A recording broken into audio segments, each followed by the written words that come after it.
This is Doug Schrader from Dagogo.com, and I'm here with Jeff Hagenstad, the CEO of Exogal, and Jim Kinney, the Chief Technological Officer. And we are going to discuss Exogal products and specifically the launch at Axpona 2018 of the Exogal Vortex streamer.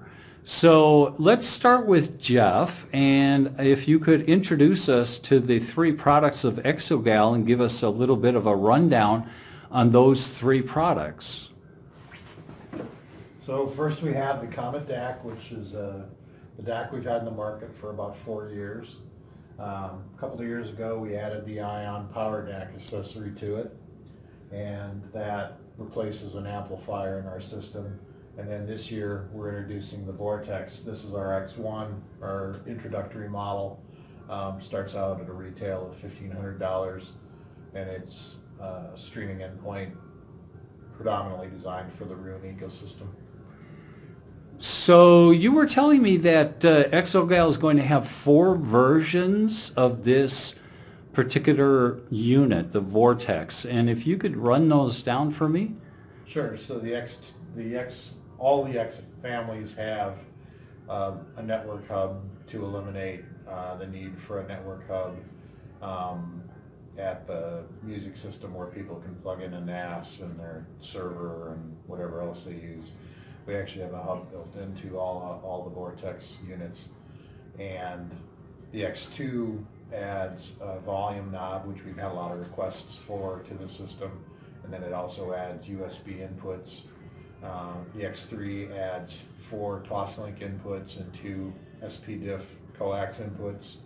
And it's designed to incorporate or be incorporated into a rack with home entertainment system, TV, PlayStation, cable box, Fire TV, Apple TV, and then the X4 has all those features, plus it adds a high-quality headphone amplifier, which will support a wider range of headphones than the headphone jack in the original Comet. Will that headphone jack also be able to support more difficult to drive headphones, like planar headphones? It should be able to drive virtually any headphones on the market. We're aiming to have 3.5 to 5 watt output at 32 ohms, which I don't know of any headphones that should not drive. Oh, excellent. Good. So your price range on the X units, what would you say? They're going to range, you said it was starting with the X1 at about $1,500? Yeah, the X1 is $1,500, and then they go up in $500 increments. So the X2 is $2,000, the 3 is $2,500, and the X4 is $3,000. And that's been about the price range you're trying to set for your components, somewhere around the $3,000 mark, is that right? Yeah, when we did our original business plan, there was sort of a hole in the market, which is actually the sweet spot in the market for products in the $2,000 to $5,000 range. So everything we do is targeted at that price range. And so the Comet and the Ion are very symbiotic. They work together as products where you can start with the Comet and then you can add the Ion. And it's an unusual mix of DAC and power functionality. Would you like to describe, maybe Jim could talk about the use of the Comet with the Ion, because the Ion's called a power DAC? Okay, the Ion does direct digital to analog conversion at the speaker drive level. And so when you use that with the Comet, you are essentially replacing the DAC section of the Comet with the power DAC. And then if you have like a subwoofer, then you can use the analog functions of the Comet to drive subwoofers, and we have various roll-offs that we can set in the Ion so that you can move bass off of your main speakers onto a subwoofer. So if you have like bookshelf speakers combine them with a subwoofer, you can make a much more compact, very high performance system in a smaller space, like an apartment building or something like that, or a typical home, instead of having a dedicated listening room. So there is a certain programmability into the use of the Comet and the Ion that can be tailored for each person's system? That's correct. We can set various filters in the Ion. We can sum outputs on the Comet into mono if you only have one subwoofer. Other features that make them customizable to a given system. Mm-hmm. And so when you combine the three of them, how are they going to operate and communicate? I think there was mention of a HDMI interconnection system between the units? Well, it's not HDMI. It uses an HDMI cable, but it's a proprietary network which we call ExoNet. So when you use the ExoNet interface, that not only gives you a higher quality digital path between the components, but each component is aware of what's attached to it and works as a system rather than as individual units. For instance, when if you added an X4 or an X3, X2, with the volume knob, that shifts the control from the Comet to the X4 or the Vortex series. Mm-hmm. And so that becomes your master volume knob for the system, as well as input selection and other functions that can be controlled from there. If you don't need the analog functions of the Comet, then a Vortex X2, 3, or 4 can directly drive an Ion and make it a slightly more compact, lower cost system, and still with a great deal of functionality if all your sources are digital and you don't require driving a classic amplifier or subwoofer with the analog functions of the Comet. So if I understand correctly, the Comet's volume control would be of a slightly higher caliber, but that you could still run volume through the Vortex directly. Do I have that correct? When you added a Vortex with the volume knob to the system with the Comet, currently the Comet is the master control of the system. And when you add a Vortex X2, 3, or 4, it will have advanced control functions that will override the control of the Comet, and it will become the master of the system. Okay, and it follows a similar design as far as the volume control? Yes. The volume control, other than you can still control it with the app just like you do today, but then you can also walk up to it and control it with the knob if that's what you prefer to do, or if it's like sitting on a desk or a desktop system to make it more convenient. Also the Vortex X4 with the headphone amp, if you were just using it as a desktop system, that could be a standalone product for headphones in itself, because that would be your input, have enough inputs on it that you could have different sources attached to it, your computer, different streaming boxes, as well as having a NAS drive or your network interface, and you could listen on headphones if that's the type of listening you prefer to do. I know that maybe this one is one for Jeff too. We had been seeing that the display for the Comet was very, very small, and it was understood that it was intentional so that people would get used to running them through their phone or through a device.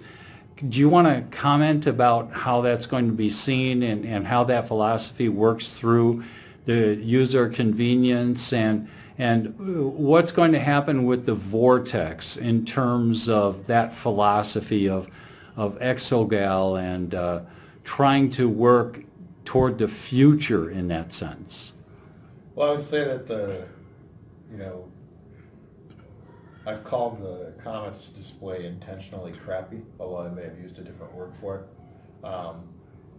But, you know, the intention was that it be used essentially at setup time, and then you would run it with the device you have in your pocket all the time. And as part of the Roon ecosystem, the Roon controls are on an app on your phone as well. And people got used to the notion of controlling it with the app, but they've sort of never really accepted the premise that the display on the front isn't really intended to be used. And the target market that we went at, we weren't making the assumption that they wanted to see the unit on a shelf, that, you know, you could put it in an end table or a piece of furniture and then have a less intrusive, visually intrusive system.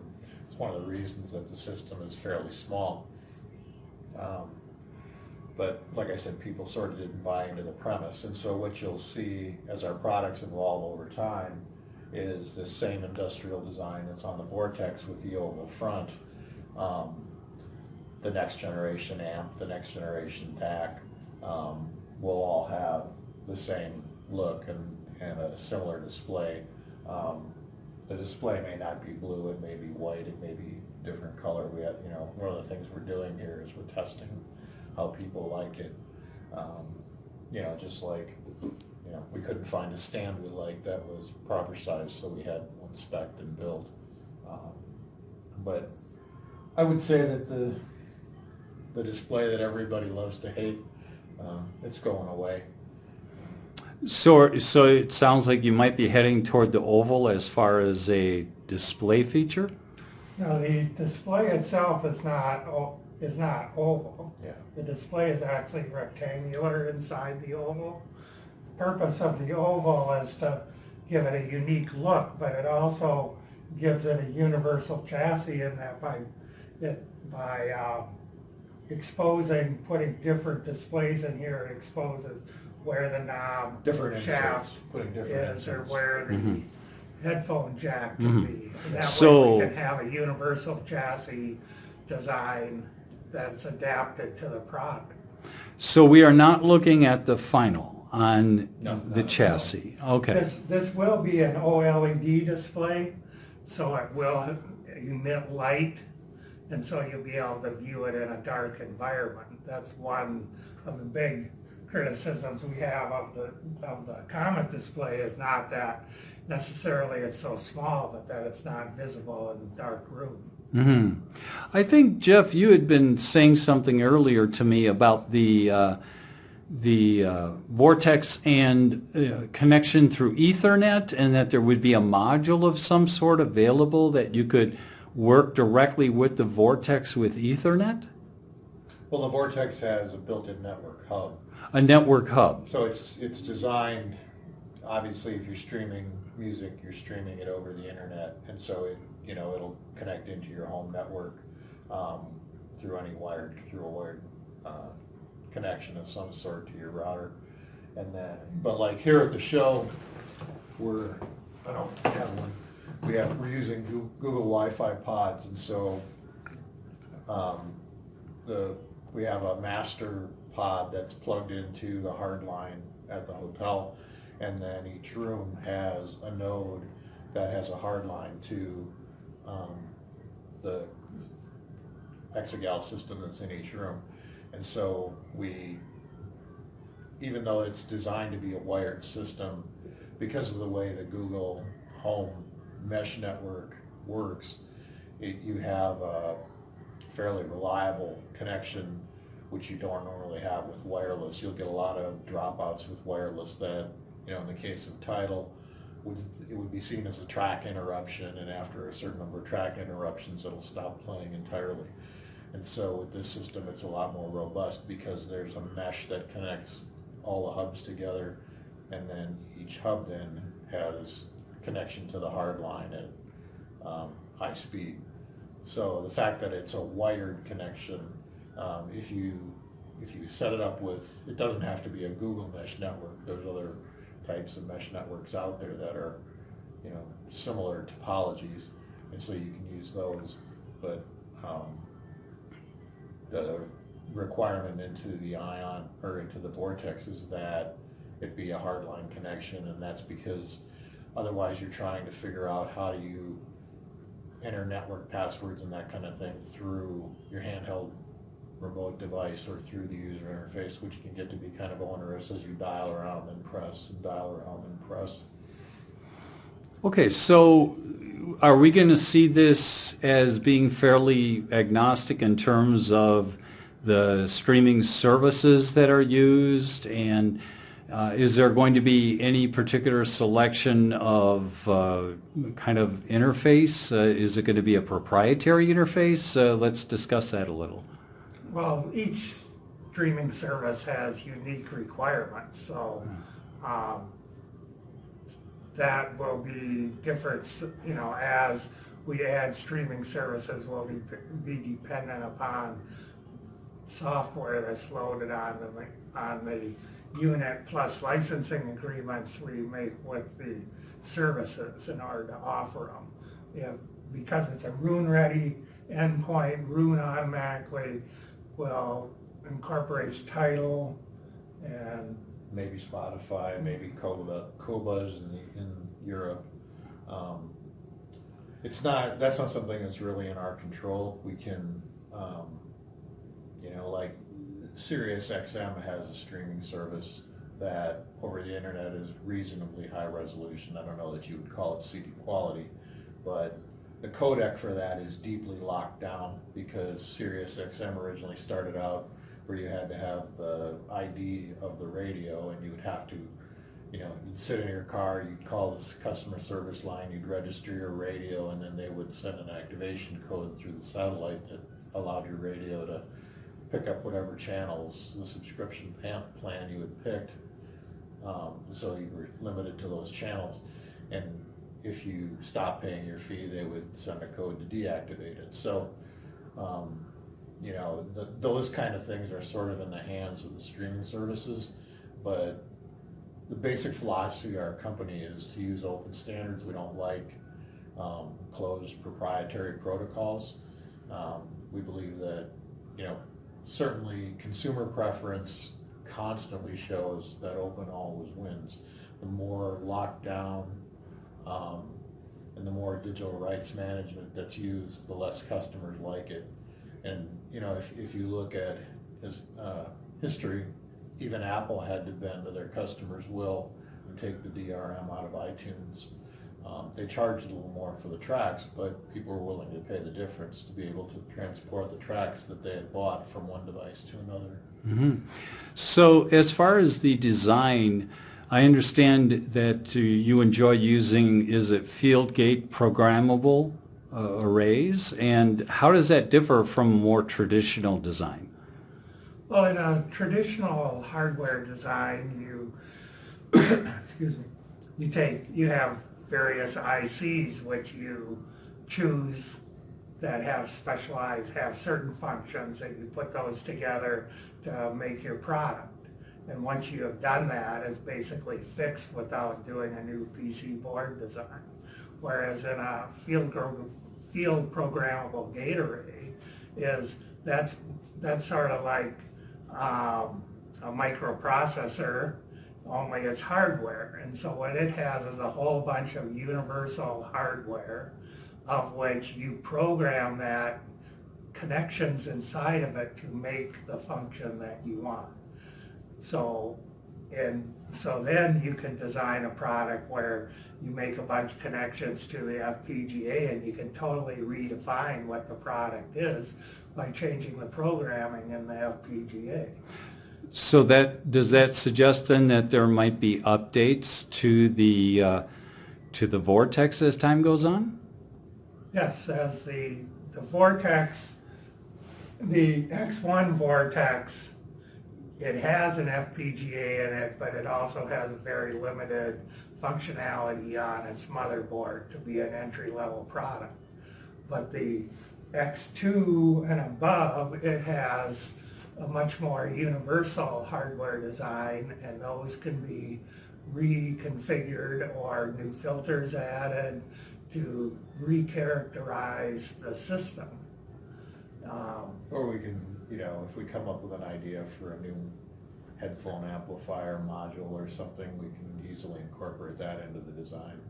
And so that the nicest thing and the simplest way to think about using FPGAs in your design is you can reconfigure the pathways so you can essentially do a hardware redesign without having to respin the board, and you can do it in a customer's home through a field upgrade. There was a mention of amplifiers, and so is that next on the schedule for Exogal, is to come up with a independent amp? It may be. I mean, we don't know. Right now we're planning to get through the launch of the Vortex, and then we'll be sitting down and we'll the roadmap we've been operating on is a 5-year-old roadmap, and it's time to take a look now and see what we want to do for the next 5 years. Mm-hmm. Perhaps a turntable?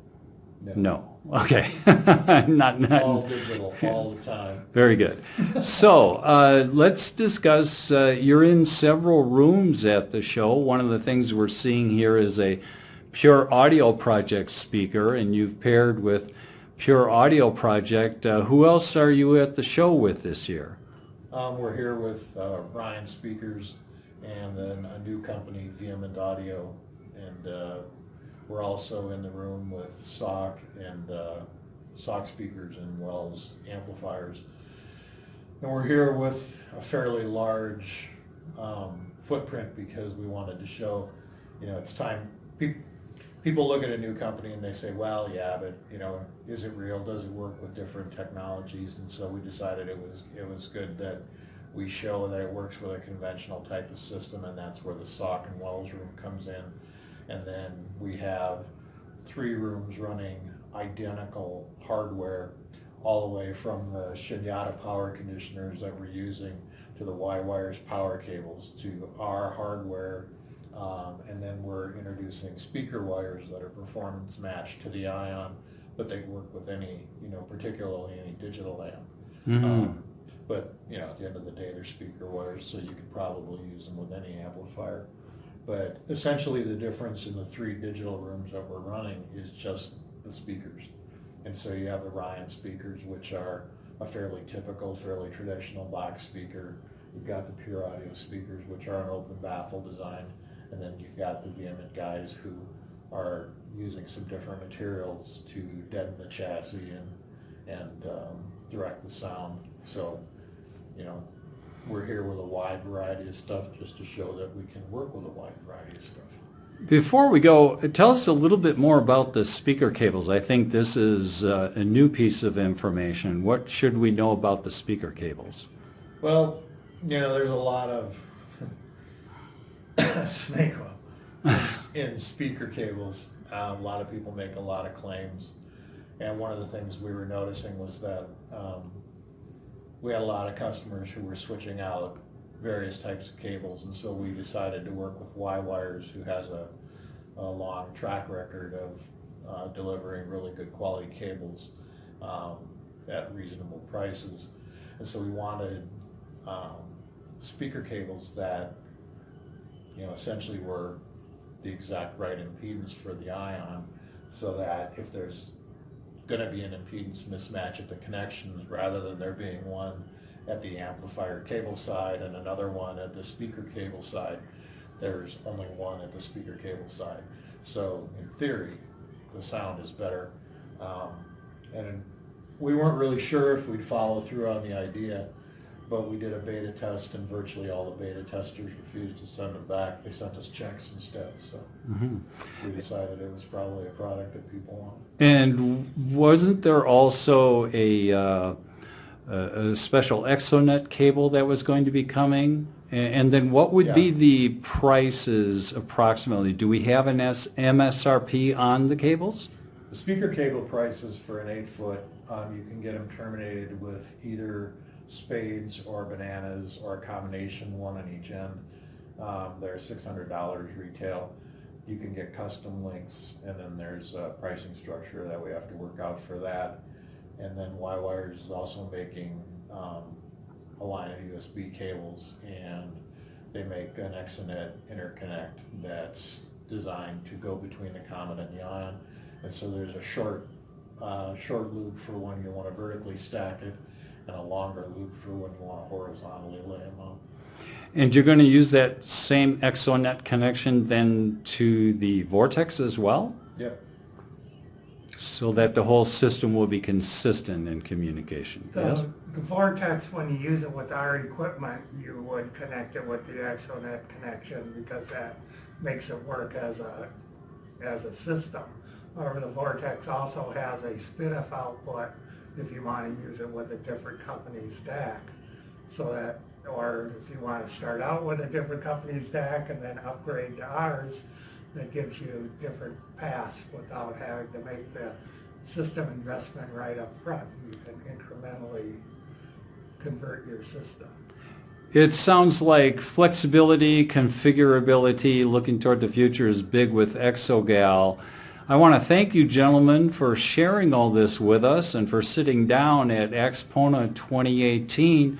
We look forward to seeing the Vortex from Exogal. This is Doug Schrader from Dagogo.com.